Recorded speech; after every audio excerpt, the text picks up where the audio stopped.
Hi, everyone, and welcome once again to the 5 day sprint of The Crisis is the Curriculum. If you are joining us for the first time today, I want to welcome you. And if you are watching on LinkedIn, please say hi, tell us where you're from. Let me know if you can hear and see us clearly so that we know all systems are checked and ready to go. The reason why I launched these conversations is because I think as we get ready for the post pandemic world, we do need to pause just a little bit and ask ourselves what can we do today that will allow us to be the leaders of tomorrow? And that is why all the guests that I have had and the ones we have today are in some way or the other speaking to this idea of what do we need to do to deal with what is in front of us here and now so that we can take those skills to the post pandemic world. We can take that learning and put it in place as we create the new normal. So the issue that I wanted to focus on today, and if you see me distracted, it's because I'm trying to keep an eye on LinkedIn. And 12 of you are already watching, so will the 12 of you please say hi and let me know if you can hear us and see us? That'll be great. Is the idea of motivation and inspiration as we walk through this crisis. I am almost certain that everybody who's watching this right now is feeling a certain level of fatigue, be that because there are far too many Zoom meetings, be that because some of us have got little kids running around who don't understand why, as parents, we are spending so much time on our laptops when we really should be spending time with them doing picnic in the living room, perhaps. We could be under a lot of stress because our immune systems are compromised, or we are taking care of elders in the family. When I show up here every day for the last few days, I try to bring to this conversation the best of my energy as I can manage, but even I get exhausted. And when I get exhausted, I try and see what can I do to keep myself motivated, and coming and having these conversations is one such way. I want to just say quickly hi to everyone who's there. Gotham, I see you from Mumbai. Hi, Stein. Thank you for saying you can hear us loud and clear. Christy Koo, I see you. Michelle, wonderful to see you. Julie, Tushar, welcome to the conversation. So I am really excited because we have two sets of guests today. And let me tell you about my very first guest. She is somebody who has been on ABC, Fox, CBS, NBC. She has been featured in the Wall Street Journal. She is a #1 best-selling author with more than 19, yes, you heard that correct, more than 19 published books. She travels the globe as a professional speaker. She was awarded the Congressional Veterans Commendation in 2011. She flew command and control, air assault, rappelling, and top secret intelligence missions, and also transported high-level government VIPs, including the Secretary of Defense. It is my pleasure to introduce to you motivational speaker and former U.S. Army Black Hawk pilot, Elizabeth McCormick. So give me a second as I bring her into the stream. Hi, Elizabeth. Hello, how are you? I will not say that I'm good. I will say that I am delighted, excited, honored to have you with us today. You are not just an inspiration to me, but so many other people around the globe. I can't wait to hear your views in the conversation. I'm looking forward to it. Let's get started. So, here's a lesser known fact about me. My students in my classroom know this. Some of my keynote, audiences know this. But my very first dream in life, Elizabeth, was to be an F-16 combat fighter pilot. Because I don't know if the audience who's listening, if the words Maverick, Goose, inverted G mean anything to anybody. But I went and saw Top Gun, and I decided I felt the need for speed, right? But the Indian Air Force wasn't taking any women, and you also had to break through some barriers.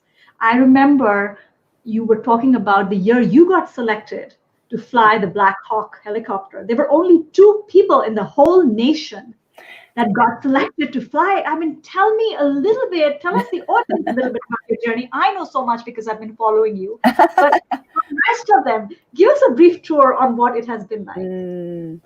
So, back then I had 5 years of college, but I was a military wife, and we were at a station at a base where there was nothing there. There's just nothing. There's a little bit more there now, but back then there was nothing there, and I was miserable, and I knew I had all this potential. In my speeches, I call it being in the potential zone. And even right now, if you focus on what is possible instead of what you can't do. So the potential zone is really where the magic happens. It's not a comfort zone. It's pushing yourself into different ways. And I had to look at what I could do with the circumstances I was in, which there weren't a lot of options. We didn't have online school. Entrepreneurship wasn't what it was right now. We didn't have email, or internet. So it was a whole different time. And so I decided if he could be in the Army, I could be in the Army. But I wanted the coolest job possible, which I had no idea what that was. I just had no idea. So I did a lot of research. And so that's one of the key principles that I bring is when you believe something is possible, but you're met with resistance, is research it, find out what you can do, what is in that potential. It's one of the big tenets of living in a potential zone is knowing what to say, knowing the vocabulary, knowing how you can push forward.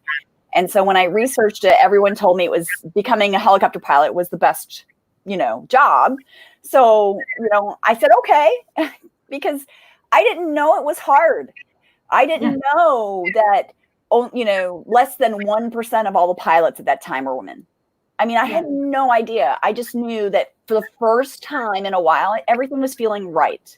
So, how we listen to our intuition and how we listen to that internal voice that's telling us, you need to do this. And when we listen and honor that voice inside of us, what happens is more comes. Yes. So, what I love about one of the things that you say is, is your belief in your potential more than their disbelief in your potential? It has to be more. Like someone just coming and telling me you can't do this, if it kind of throws me off my balance and I'm like, you know what, maybe you're right. And I don't believe in myself enough. And I felt like so inspired when you said that, because you kept coming up against all the, from the bureaucratic to the biases to the why you can't do this because. Yeah. You can't do this because. And your self-belief of, oh, but I can, was the thing that kind of saw you, through. So let's talk about motivation, because, you're really known across the world for helping people tap into, motivation and inspiration. Mm-hmm. And a lot of people, I'm sure, who are watching us right now don't know where to turn, because, we could go out for inspiration, or we were traveling to see something, and we had something to look forward to. Now the only thing I'm looking forward to all day long is a Zoom call, or at least when I'm talking to someone like you, I know it's going to be an interesting call. Yeah, it's different. What's your advice? What's your advice for finding and keeping our motivation? So the first thing I will tell you is that you're responsible. Like, you're responsible for your motivation. Like, no one else. It's not, if everything goes well, I'll be motivated. No, you're motivated because you want to be motivated, right? So your motivation is really an inside job. You can look for things to keep you motivated and external sources, but it kind of starts with inside you. So again, going back to potential zone, your potential zone is yours. It's not anyone else's, it's yours. And so one of the key things right now, though, because we're so much crisis, we're inundated with everything online and everyone's on the internet so much right now. So the one of the really big things right now, especially if you're essential worker, you're probably not even on this live, or if because you're busy. And if you're not an essential worker, you're working from home, or you're building a business online, whatever you're at right now, be kind to yourself. Like, forgive yourself.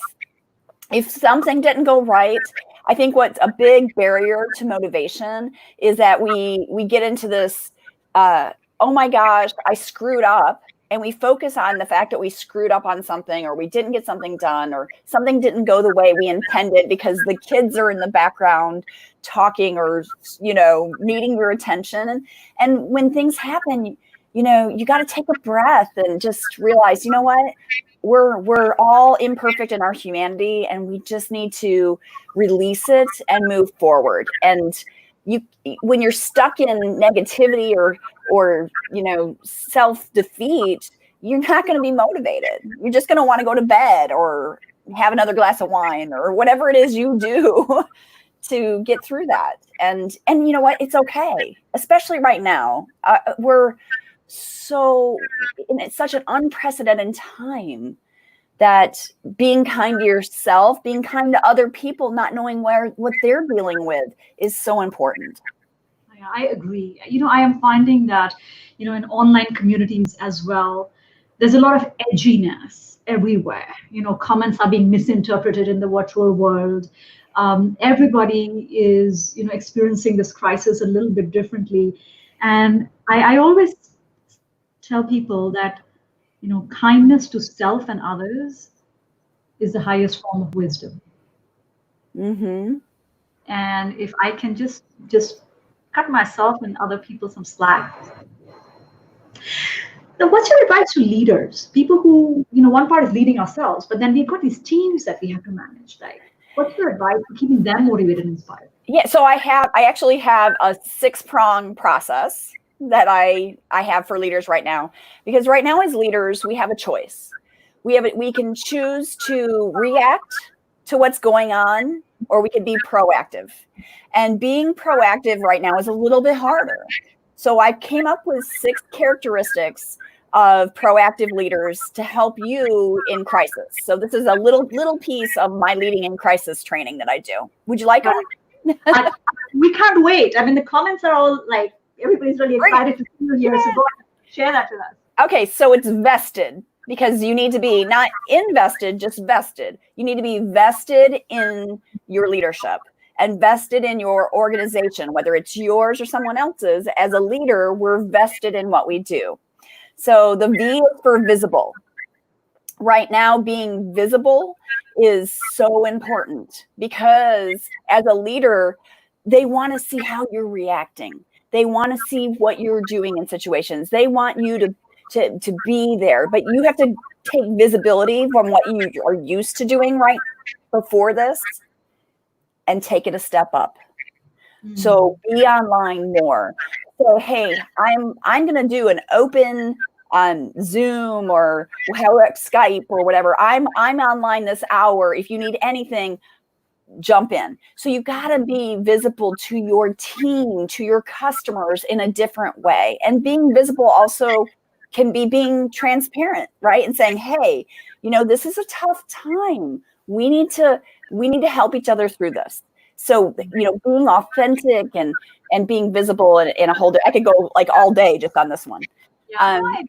And a lot of it is role modeling as well. And then we talk about, emotional contagion, because, the emotions that the leader is bringing to the table is what everybody else is picking up on. So more than ever before, showing up in a way that other people can connect with is really, really important. So we need to see more of you, not less of you. I really like that. All right. And next. So V is visible.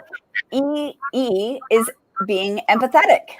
So again, it comes back to what we already talked about, that, right?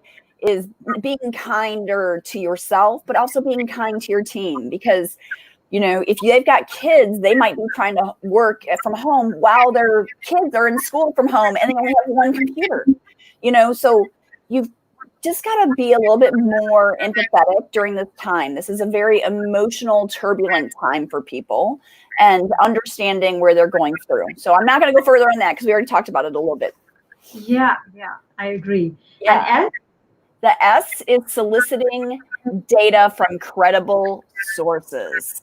Hmm. So I find if you're going to reference data, make sure it is based on research and fact and from good sources, and make sure that you're taking in your news from sources that are credible. Right now, there's just a lot of misinformation. Well, I heard on the internet. I mean, I hear that all the time. I heard that on the internet. Okay, well, where did you hear that from? Let's look at it from credible sources, from John Hopkins, if you're talking about the virus, from places that you can that truly are trustworthy, so that you as a leader are giving correct information and data. Right. And the TED? So the T is about thinking strategically. So a lot of times what happens is, as a leader, we react to what's going on and we're not taking the long game, right? We're not looking at it as a good business principle. So taking a moment to think things through strategically. So what is like, I take a 10-year look. What is the impact of this that I'm doing right now going to have in 10 years? So what is that longer term game for you and your business and as a leader in your organization? So looking at things longer, especially right now when we're just kind of reacting to everything going on, you got to step back and say, okay, wait, is this really going to be the right move? Yeah, it reminds me of that very famous Viktor Frankl quote that I'm sure a lot of people have heard of, that between stimulus and response, there is a space. And in that space lies all your opportunity for growth. So instead of, this knee-jerk reactions, and what I'm hearing you say is check your sources, think long-term, be more visible. Elizabeth, I have a question. Is this vested a part of the course that you're going to be offering online, the How to Keep Yourself Motivated course that you were telling me about? There is a bonus video on leading in crisis. That's part of that. It's not a separate course. It's just a single training. I'm doing this training for a lot of organizations and their teams right now. So I've got a little short version of this as a bonus to that video, that motivational Master Your Motivation course right now, which I am giving to everyone if you go to yourpotentialzone.com. Now, I will tell you, if you log in today, it doesn't go live till next week. So you're going to be one of the first ones to get it when it launches next week. So go to yourpotentialzone.com and you can, that's a coupon code to get it. It's a $99 course that I'm giving away to organizations right now. That is incredible, and I'll make sure we put that in the LinkedIn comments as well, so that people can find you. One last thing before I let you go, and I know we are barely getting started. We need like 2 hours with you, 3 hours with you. Well, I still have the ED. We got to finish on the best. So really quick, the E is effective decision making, because I could do a whole class on that. So making decisions effectively. So that goes into thinking strategically, because if you just think about it but don't make a decision and act on it, it doesn't do any good. And then the last one, the D, is delegate productively. As a leader right now, we've got to trust our teams. We've got to trust the training.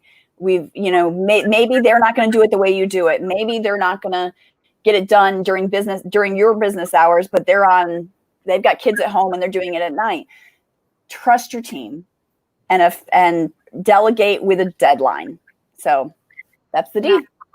That's really great. I agree, because I was telling someone, I said, now is real go time. All the training you've been putting your people through, this is not the time to kind of, micromanage. And I think I was reading a piece in Harvard Business Review which said leaders are managing more than they're leading.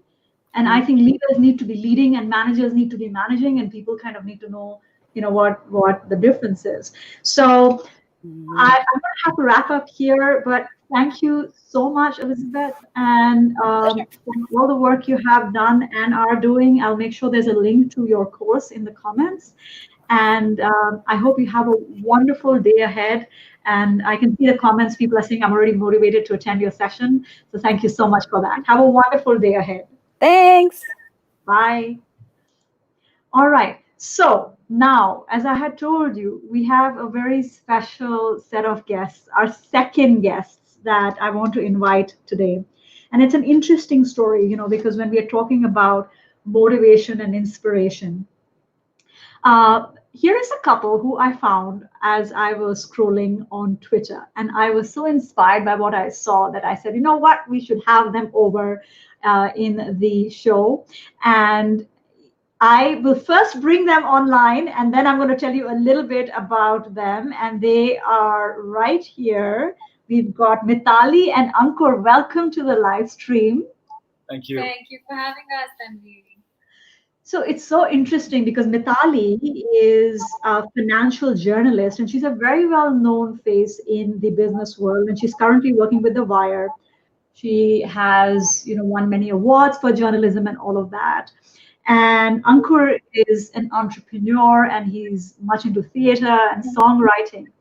Now, I have seen Mithali before talking GDP and economy and macroeconomic terms, a lot of which I don't completely understand. But I'm like looking at scrolling Twitter, and I find that she's posted a video of herself and Ankur singing, and I was so inspired by that. Tell me a little bit, guys, your relationship with music, because you both have got full-time careers.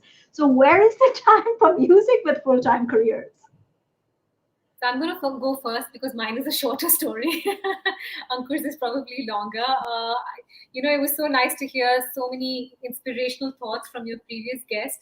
Unfortunately, mine isn't that inspirational. I think the driving force might have been boredom when we were going a little bit cuckoo and nuts with the lockdown. Ankur, of course, is a very accomplished singer. So it was one of those afternoons where he was like, come and join me. And I was like, what the hell? What do we have to lose? So I jumped right in, and it was just really fun. So that's what's taken on this whole love for singing in the middle of COVID. But let Ankur explain his journey, because that's a longer, more nuanced one. Yeah, well, so this happened. Yeah, it happened very organically. In fact, for us, like Mithali was saying, we were just sitting. In fact, many days, most weekends in our house are very musical because I'm a lot into music, and Mithali loves music. Both my kids, my son plays the drums, my daughter plays the piano. So music is it's a constant feature in our house. Right. So it was just one of those days when we were doing something together, and Mithali decided to join me, and we sang something. We recorded it, and we put it up, and all our friends were very encouraging. So we did a couple of more songs after that. So that's how this happened. Music for me, of course, has been a much longer story. I've been into music and theater in a very big way, in a very serious way for as far as I can imagine. I think it's been the biggest part of my life. So yeah, that's what it is. So, but here's the thing, all of us have like these passions that we used to have. I remember when I was working for Arthur Anderson, the country managing partner at that time called me and said, when you're recruiting people, you must ask them about their hobbies. And I said, what is hobbies got to do with us in a consulting firm? I mean, shouldn't I be looking at, their past job history or something? And he said to me, I have difficulty trusting someone who is so unidimensional that they have nothing in their life except their work. Yeah. And so a lot of us have left our passion aside for our work. But in your case, Ankur, it sounds like having that in your life has allowed you to be a better entrepreneur, or maybe a better person. Tell us a little bit about what keeps you going with that interest, when a lot of us have just like abandoned it because it was so easy to abandon. So Tanvi, for me, it was never an option. It was never a hobby or an interest. It was such a big part of who I am. That it was never an option for me to omit it from my life. For me, it was like that. And so yeah, I mean, there were certain phases of my life when I was not, pursuing music or theater actively. And it sort of left me a little bit, not as happy as, I would have wanted to be. So, that just sort of made it very simple for me that, I have to keep it going, and I have to keep pushing it. Frankly, I don't see it as an option. So yeah, like you said, for some people it's an interest, and they choose to include it in their life to a certain degree. For me, that option was never there to exclude it from my life. So yeah. Well, that is to jump in on that and say that in the last few years, I've been lucky enough to travel to a lot of management colleges and engineering colleges to speak to some of the young students. And I think that's the two things that I've always told them. One, have a life outside your profession. Bring your A game to your profession, of course, but don't let it define you. Do something else. Be part of a book club, go on a wine tasting tour, paint, whatever. Find another interest. And the other is, it's so great that we have all these engineers and we have these management students, but don't lose sight of the arts. And by arts, I mean, of course, the performing arts, but also the history and the social sciences. It's so important for us as generations to be aware of where we came from, to know where it is we're headed. I think both these things are so important in these days and times. And as people have pointed out, in times of COVID and in times of lockdown, what do you reach out for? You reach out for art and things that please you. You want to cook a great dish. You want to hear a great song.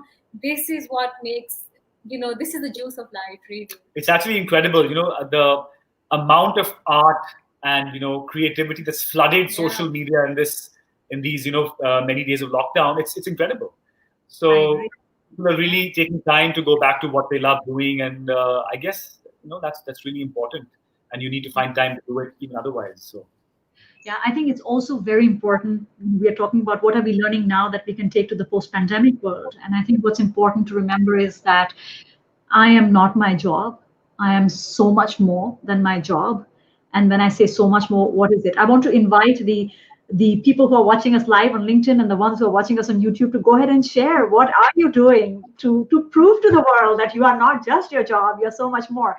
So we have very little time left, but I wanted to make sure that if Mithali and Ankur ever became this famous band now, and I hear their family also sings and all, that I can take credit that they were seen first here on my show on LinkedIn.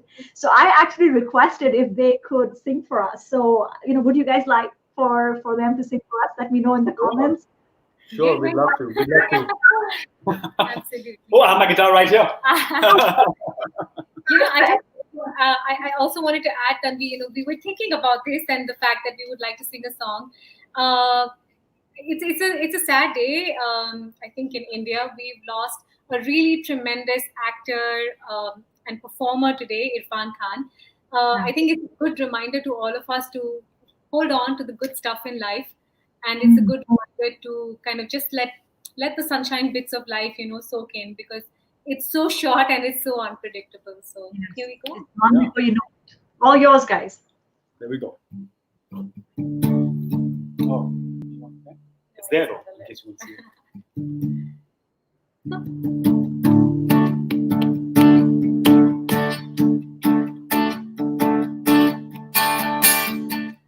I can see clearly now the rain is gone. I can see all obstacles in my way. Gone are the dark clouds that had me blind. Gonna be a bright, bright, sunshiny day. Gonna be a bright, bright, sunshiny day. Yes, I can make it now, the pain is gone. All of the bad feelings have disappeared. Here is the rainbow I've been searching for. It's gonna be a bright, bright, sunshiny day. Look all around, there's nothing but blue skies. Look straight ahead, nothing but blue skies.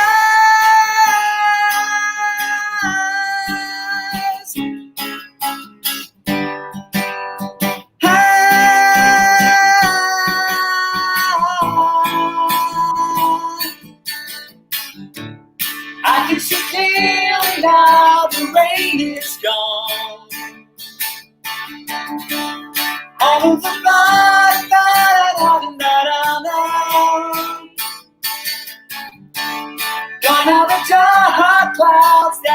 these lines. It's gonna be a bright, bright, sunshiny day. It's gonna be a bright, bright, sunshiny day. Yeah, it's gonna be a bright, bright, sunshiny day. That is just fabulous. Thank you so much. I feel like my spirits are already lifted hearing that fabulous song, and you guys have such amazing energy and such amazing chemistry. But I think one of the perks of hosting a show, which I shall claim right now, is to not let you get away with just one song. Because the one that I saw when you guys, when I saw the clip on Twitter, was that Stupid Cupid song, and I was hoping you could do that for us, because I think the energy is what we need right now. We need more music. We need more humanity. We need more art, even in our organizations, to kind of carry us through. And Tushar is saying that was just amazing. Gunjan is saying, keep them coming. I so look forward to listening. That was such an upbeat and sunny song. So do you think I could pull rank on you by asking you to sing me that? Of course. We'll give it a shot. We might make some goof ups, but we're going to give it a shot. All right, hear it, guys. Okay. Yeah.